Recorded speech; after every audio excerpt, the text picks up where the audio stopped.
Already know that you should be sending a thank you email after an interview. Everyone knows that. But 80% of candidates don't send one. And of the 20% who do, most of them send something so generic it actually hurts them. That's the gap we're talking about today, because a thank you email done right isn't just a courtesy. It's one of the highest leverage moves in your entire job search, and almost no one is executing it correctly. And who am I to tell you this? I run Elevated Tech. We've done the job search of over 500 professionals from Meta, Netflix, Airbnb, Google, ESPN, Accenture, averaging a 147K placement in 70 days for those who do our process. So I promise you, I know how this stuff works. Let's jump into it. Here's the contradiction worth sitting with. Account Temps surveyed hiring managers and found that 68% of them saying thank you emails influenced their hiring decisions. 68%. That is not a small number. That's most of the people deciding whether you get the job. And yet only about 24% of candidates consistently send them. So you have a situation where the majority of decision makers care about this and the majority of candidates are skipping it. That's not a small edge. That's a wide open lane. And it gets more specific than that. Top Resume found that 57% of hiring managers said that they'd be less likely to hire someone who didn't send a thank you note at all. Not neutral, less likely. So the absence of this email is actively working against you in more than half of hiring conversations. Now, here's where most people get this wrong. They think that a thank you email is just a formality, a box to check, something to send so you can say that you sent it. That's not how the hiring managers receiving these emails experience them. LinkedIn surveyed 1,300 hiring managers and found that enthusiasm and culture fit were top hiring criteria for over 50% of respondents, often outweighing specific technical qualifications for otherwise qualified candidates. And Harvard Business Review published research showing that candidates perceived as enthusiastic were rated up to 40% more favorably in post-interview assessments. What that means practically is that the thank you email is not a follow-up. It's a second interview you get to run on your own terms in writing with no time pressure. So let's build the actual thing. There are 3 ingredients to have in this email: gratitude, enthusiasm, and personalization. Not 2 of them, 3, all 3, every time. The template looks like this. You open with a genuine thank you for their time. You reference something specific about your conversation. You express clear excitement about the opportunity, and you close with a forward-looking timeline and next steps. That's the outline.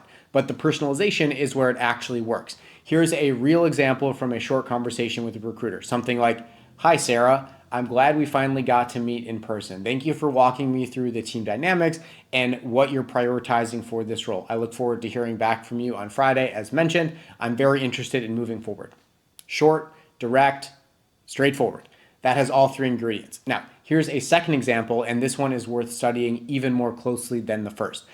After an interview with someone responsible for office and facilities, the following email went like this: "Hi, Sarah. So great meeting you yesterday. You've seen so much change at the company over the past year and a half, and it was genuinely valuable to hear your perspective. It's wild the crazy hours you've been putting in getting the executive kitchen ready, and hopefully no more weekend projects ahead, but it was impressive to hear how you and the team handled that. I feel really good about my visit, and I hope the feeling is mutual. Looking forward to next steps. P.S. A friend recently asked me for a list of employee events we've hosted. I'll share that with you in case it sparks any ideas." That email is doing several things at once. It names a specific detail from the conversation, which signals real listening. It compliments her work ethic without being fake and phony. It expresses mutual excitement instead of a one-sided desperation. And the PS adds value with 0 expectation attached to it. That PS matters more than it looks like it does, because direct mail research has shown consistency that PS lines have some of the highest read rates of any part of written communication. People scan the bottom, so your closing thought lands harder than your opening. And Cialdini's research on influence shows that small, unexpected gestures of generosity produce disproportionately strong positive responses. Sharing a useful resource, recommending something based on a detail they mentioned, even a low-stakes personal connection, these things create a different category of impression than a standard follow-up. All right, how about timing? Because this is where people cost themselves opportunities without realizing it. Robert Half found that hiring decisions for professional roles often begin forming within 24 to 48 hours of the last interview, not 24 to 48 hours after they finish all their interviews, after they finish your interview. HubSpot's research on response rates show that engagement drops over 50% when outreach is delayed past the 24-hour window. What that means is the window where you send your thank you email actually influences the conversation in general. If you wait 3 days because you're busy with your current job, there's a real chance the internal ranking has already started to solidify without your input. So make sure you send it within 24. If you can sit in your car after the interview and write it before you drive home, or if you have a few minutes between Zoom meetings, do that. For subject lines, keep it simple. Great meeting you. Thank you, comma, name. All those are fine. Great speaking with you. That's also great. The subject line's only job is to get the email opened. Clean and warm beats overly clever every time. Now, what if you send the email and hear nothing back? Don't freak out. Non-response is not a rejection. Hiring timelines slip constantly. Hiring managers get pulled into other priorities. The silence is almost never about you. But if a week goes by with no word, then you can follow up. A short professional note asking about the next steps, not apologetic or aggressive, just a clear, direct check-in from someone who's still interested and still paying attention. Following up is arguably even more important than the thank you itself because it compounds. It shows consistency. It shows that you don't disappear when things go quiet.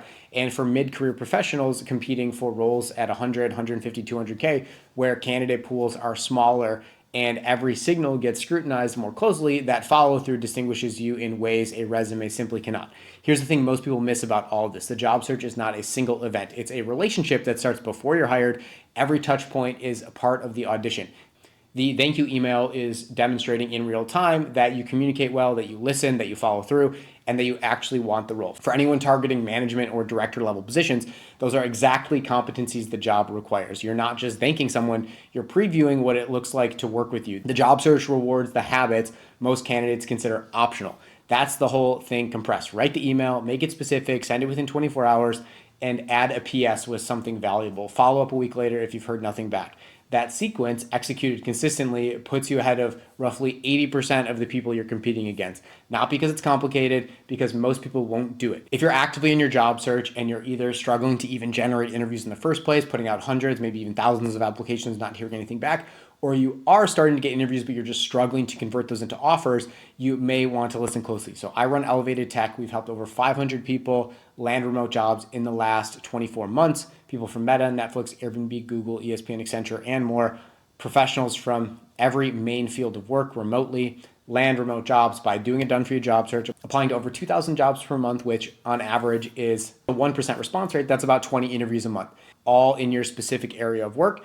And we pair you with a career coach who has over 10 years of corporate recruiting, placing thousands of people in roles to hold your hand through the entire process of how you present yourself and dial your interviews. So when you start getting those interviews, you crush them and you get your offer as soon as possible. And we'll also support you with your salary negotiation. So if that's you, click the link below. And if you're just here for more job search tips as well, we drop a new video every day. So make sure you subscribe and follow the channel, and we'll see you in the next video.